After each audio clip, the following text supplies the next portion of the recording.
Seattle is my home. It's where I've spent much of my life. Most of my chosen family lives here, and it's where my kid was born. It's where I found my passion as well. It's here where I built a nonprofit, where we organized tenants to assert their rights and provided direct aid to unhoused people, and where that nonprofit is still doing that work today.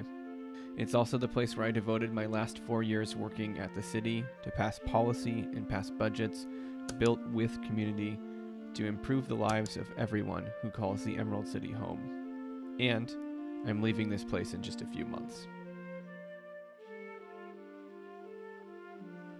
I'll take with me memories of going with my parents to Pike Place Market for the first time when I was 3, and the music of this place will always be the soundtrack to my childhood.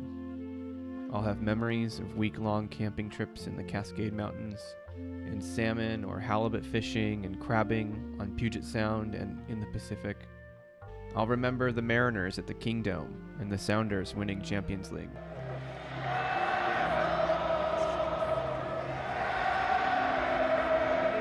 Childhood days spent at the Museum of Flight, teenage years hanging out on Capitol Hill and the Chinatown International District, winter nights studying at Vivace on Broadway.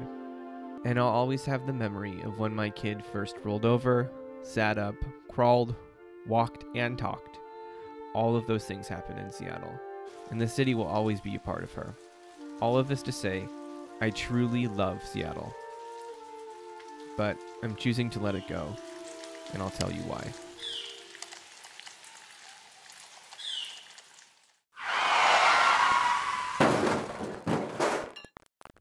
I'll always have the physical and mental reminders of getting hit by a driver in a Chevy Suburban who ran a red light, and in that moment, I remember accepting my mortality. Later on, the driver who hit me couldn't even accept his $125 ticket, and he contested it. I'll always remember the stress coming from the overall odd and dangerous aggression shown by most American drivers, and how that poses really too much of a risk, while we also simultaneously underinvest in equitable mobility, and how that's isolated me for much of my life. I'll remember that. I'll remember the phantom buses, the late buses, the miles of walking on streets without sidewalks or crosswalks. I'll remember job prospects that I immediately skipped over because they required a driver's license. And I'll remember the friendships that faded simply because I couldn't drive. Moving forward, I'll be living in a place with working public transportation, safer streets, lower speed limits, and pedestrian priority. I'll be living in a city that strives to be low stress, at a slow pace, and built on solidarity, where groceries and healthcare, schools, parks, and other daily essentials are within a 15-minute walk of any home. I'll remember living off of $10 a week during the recession.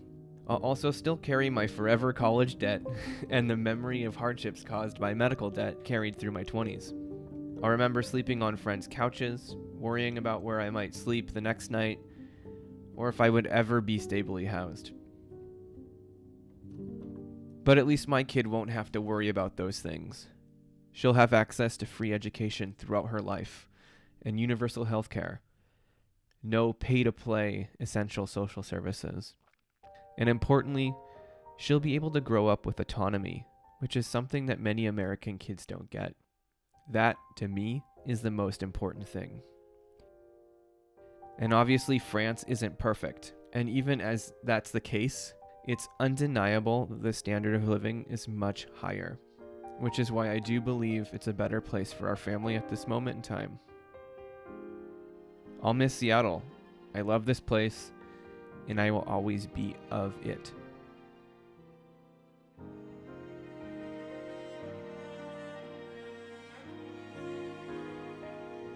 This move is bittersweet for me, but I know it's the right call. And though I'm leaving, I hope that more and more people will continue to build the movement to make Seattle and all of the US a more equitable, livable, and socially connected place than it is today. For my part, I'm going to continue to be your cheerleader from afar. And I'm going to keep making videos and try to inspire you by showing you policies, infrastructure, and anything else that other cities and countries are doing so that you can take those ideas and apply them in your hometown. Until then, keep on building momentum. I'll talk to you again soon.